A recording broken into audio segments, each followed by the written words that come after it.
The moment everyone loves about true friendships in the music industry is when the glamour drops, the superstar image fades for a second, and what you see is real laughter between people who have known each other for decades. And that's exactly what happened when Kelly Rowland sat down for a fun, relaxed interview and ended up giving fans one of the most unexpected and hilarious Beyoncé stories in recent memory. It all started so innocently. A simple prompt: sing your favorite love song. The kind of moment you expect to be sweet, maybe even emotional. And then Beyoncé's 2011 ballad 1+1 entered the conversation, a song that fans consider one of her most powerful vocal performances ever. A song filled with raw emotion, vulnerability, and that unmistakable Queen Bey intensity. But instead of turning into a serious musical appreciation segment, the room exploded into laughter. Because Kelly Rowland noticed something that only she, a bandmate, a sister, a lifelong friend, could point out. The word, algebra, or rather, the way Beyoncé sings it, without the R, and the way Kelly jumped in to correct it, smiling, teasing, completely unfiltered, was the kind of moment that reminded everyone, this is not just another celebrity talking about another celebrity. This is history. This is Destiny's Child. This is decades of shared stages, shared dressing rooms, shared dreams, and the kind of bond that allows you to lovingly roast the biggest performer on the planet, and get away with it. I love it though, Kelly said, laughing, making it clear that this wasn't shade. This was admiration wrapped in humor. Because right after pointing it out, she did what real friends do, she praised Beyoncé in the same breath. She talked about how beautifully she performs the song every single time. How powerful the moment always is.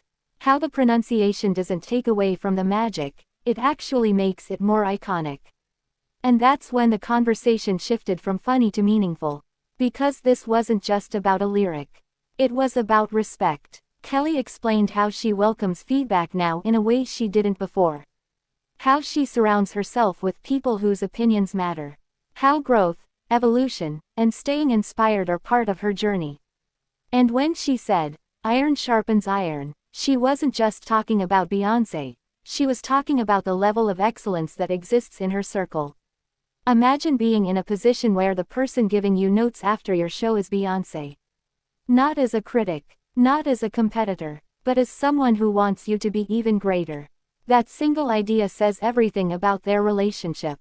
Because for years the narrative has always tried to push the same tired question: rivalry or friendship? Comparison or support? Who was the lead? Who was in the shadow? But moments like this completely destroy that narrative. This is what real longevity in the industry looks like. Two global icons who started as teenagers, who grew up under the pressure of fame, who survived the group era, the solo transitions, the media speculation, the changing sound of music, and who are still cheering each other on. Still laughing together, still learning from each other. And for fans who grew up watching Destiny's Child, this hits on a deeper level. Because it's not just about nostalgia. It's about seeing that the connection was real. That it wasn't just choreography and matching outfits and chart-topping hits. It was, and still is, a sisterhood. Kelly's confidence in that moment also tells its own story. There was a time when she admitted she was more sensitive to criticism, more cautious, more guarded. But now she asks for it. Now she wants it. Now she sees feedback as fuel. And that evolution mirrors her entire career, from the girl standing next to Beyoncé on stage to the woman who owns her own space, her own voice, her own identity. And the beauty of it all is that Beyoncé is part of that growth.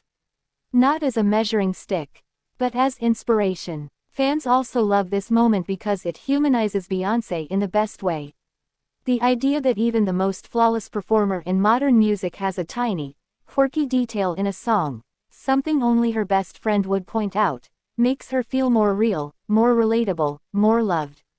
It turns a global icon into someone who can be teased in a living room conversation.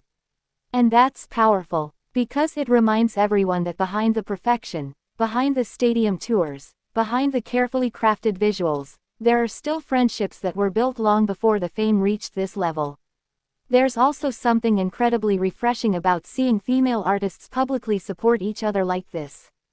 No tension. No hidden competition. No awkward politeness. Just laughter, honesty, and mutual admiration. Kelly didn't just joke about the lyric. She celebrated Beyoncé's brilliance. She talked about how incredible she is. How every performance of that song is unforgettable.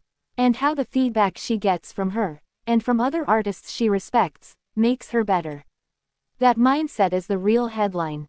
Because it's the difference between surviving in the industry and evolving in it. And for viewers, the clip becomes more than a funny viral moment. It becomes a masterclass in friendship, growth, and confidence. It becomes proof that you can stand next to greatness without feeling diminished, and that real greatness lifts the people around it. By the end of the conversation, the laughter fades into something warmer. A sense of history, a sense of admiration, a sense that these two women are still connected in a way the public will never fully see, but occasionally, in moments like this, we get a glimpse of it. A pronunciation joke turns into a symbol of trust. A viral clip turns into a reminder of loyalty. And a simple line from a love song turns into one of the most talked about celebrity moments. Not because it was dramatic, but because it was real. Because in an industry built on image, authenticity always wins. And nothing is more authentic than a friendship that can survive fame, time, and the pressure of being compared for decades, and still laugh about a missing R in a song. That's not just funny. That's iconic.